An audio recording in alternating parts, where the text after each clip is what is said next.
안녕하십니까, 윤 과장입니다. 자, 이번에는 제가 유가 얘기를 좀 해보려고 합니다. 주변에 정유사 다니는 친구들이나 실제 유가 거래하는 그 지인들도 있고 해서 좀 어느 정도는 좀 알고 있습니다. 그래서 좀 유가에 대한 그냥 개인적인 생각입니다. 뭐 어차피 예측은 할 수가 없기 때문에 배경이나 이런 제 개인적인 생각을 간단히 해보려고 합니다. 자, 아시다시피 요즘 유가 변동성이 엄청 심합니다. 잠깐 한번 차트를 잠깐 보시면 지금 서부 텍사스유 최근 3개월인데 보면 57불 하던 게 지금 3월달 지금 뭐 한때 20불까지 떨어졌었죠. 그래서 장중에는 20불이 깨지기도 했고 19불까지 갔다가 최근에 또 트럼프 트윗 때문에 또 상승을 하는 그런 모습입니다.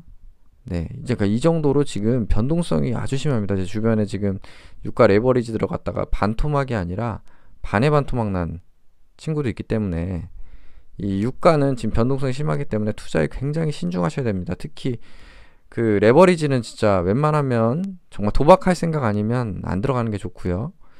그리고 뭐 ETN 하시면 안 됩니다. 제 개인적으로는 전 ETN은 좋아하지 않습니다. 이왕 하실 거면 ETF가 낫다고 생각을 하고 그건 기회되면 또 설명을 드리도록 하겠습니다. 그러면 지금 이런 유가의 변동성이 왜 심하냐? 이런 유가 변동성은 말 그대로 사실은 사우디와 미국의 힘싸움입니다. 사실은 저는 그렇게 생각을 합니다. 두 나라가 사실은 되게 우방입니다. 그러니까 둘이 A랑 B랑 그러니까 미국이랑 사우디라는 친구가 둘은 사실 겉으로는 친한데 문제는 사우디라는 친구는 속으로는 저 미국이라는 놈이 지금 셰일가스를 계속 뽑아내기 때문에 사실 자기네들이 원하는 만큼 팔지를 못하고 있었죠, 작년까지. 그러니까 지금 원래 오펙이라는 그 기구에서 예전에 과거에 그런 이제 산유량을 맞추다가 이제 오펙 플러스라고 해서 다시 뭐 러시아랑 몇몇 국가를 끌어들여서 협의체를 만들었었죠. 근데 이제 작년에 그 오펙 플러스에서 항상 이제 어디까지 감산을 하자라고 이렇게 협의를 해왔었는데 그게 올해 3월 말까지였는데 그래서 이제 그거를 연장하자고 사우디가 얘기를 했더니 러시아에서 싫어라고 했죠.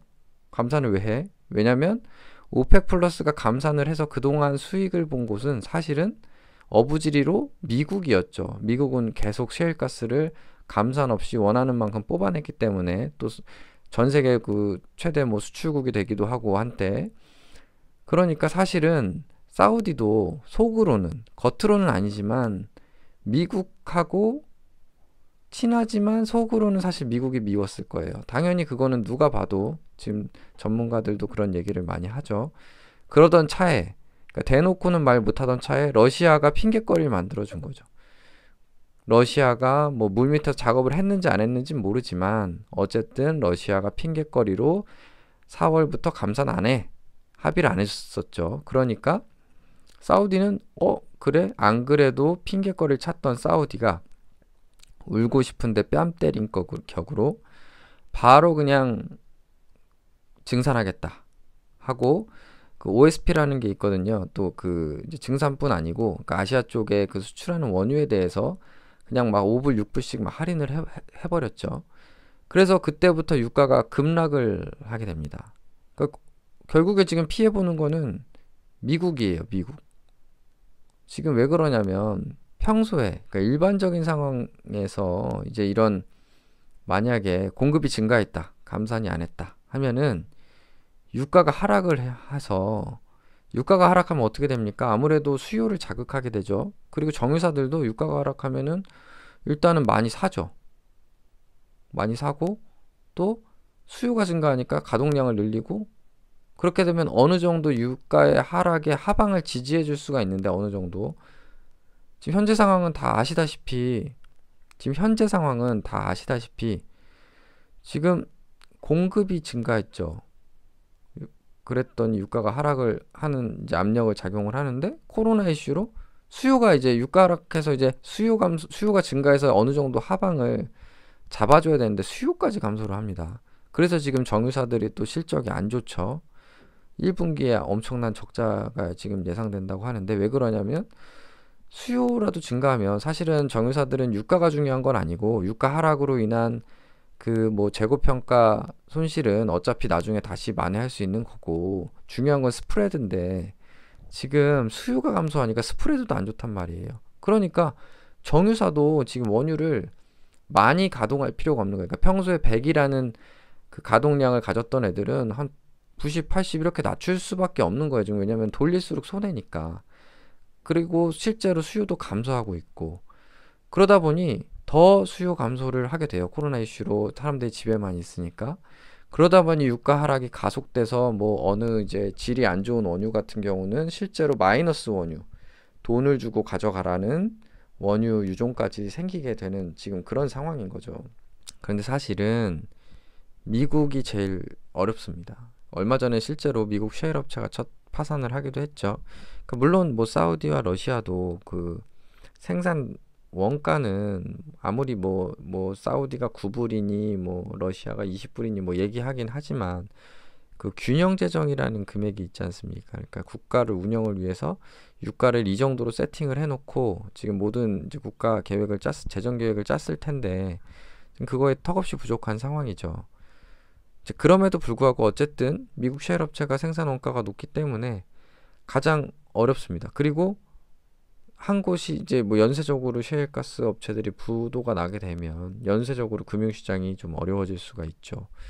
그러니까 트럼프가 지금 사실 속으로는 제일 부럽고 아니 불안하고 또 사우디는 속으로는 이대로 밀어붙여서 셰일 업체들을 조금 유정을 폐쇄하고 싶게 만들고 싶은 그런 마음이 조금 있을 겁니다. 그러다 보니 트럼프가 며칠 전에 바로 중재에 나섰다 해서 트위터 약간은 조금 오버스러운 트위터를 하나 날렸죠. 뭐 1000만에서 1500만 배럴을 감산할 거다. 뭐 합의가 다 된 것처럼 그렇게 트위터를 올렸는데 그때부터 조금 약간 전 이상하다고 생각은 했어요. 왜냐면 1000만, 1500만 배럴 이러면 거의 뭐 하루 원유 전 세계 수요량의 뭐 10% 이상인데 그런 물량을 합의를 했다? 전화 한 통으로? 좀 약간 이상하잖아요. 좀 이상하게 생각을 했는데 어쨌든 트위터를 날렸고 실제로 국제유가는 감산합의 기대에 계속 폭등을 했습니다. 아무리 미국 대통령이라지만 트위터 하나에 전 세계 유가를 좌지우지한다는 게 조금 신기하기도 한데 폭등을 했습니다.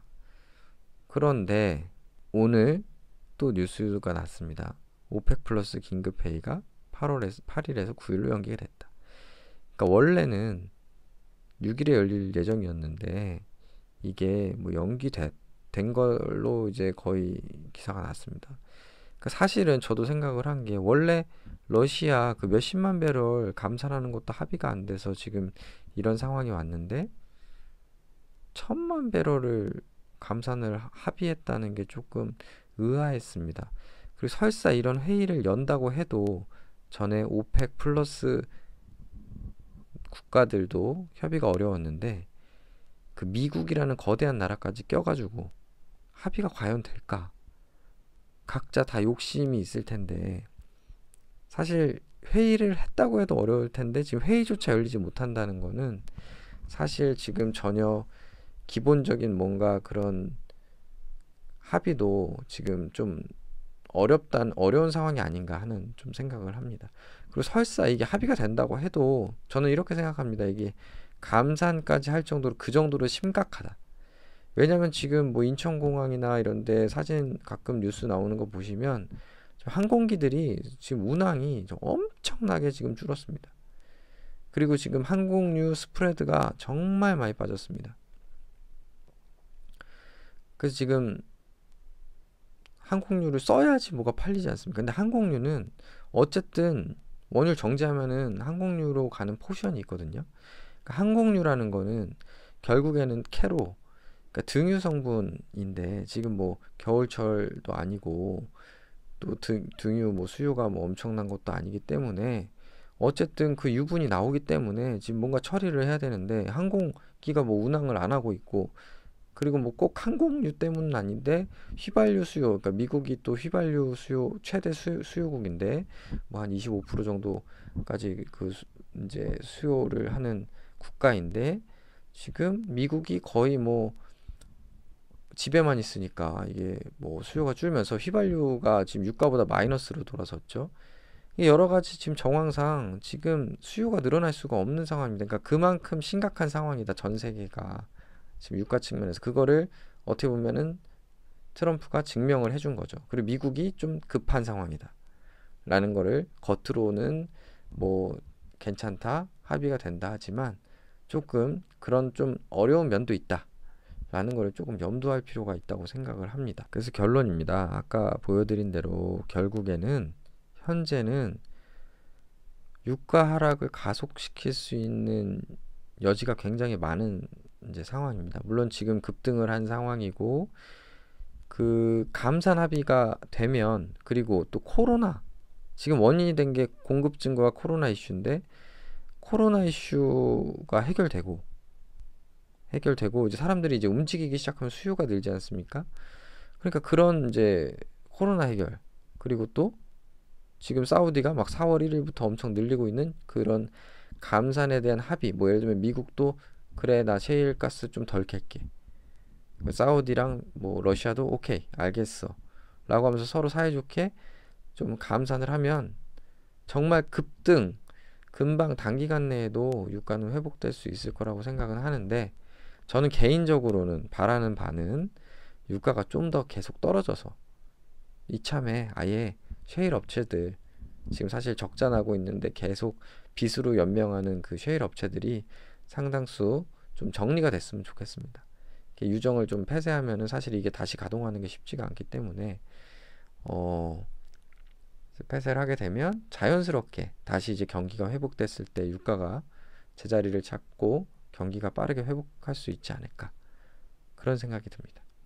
네, 이번 영상은 이만 마치겠습니다. 감사합니다.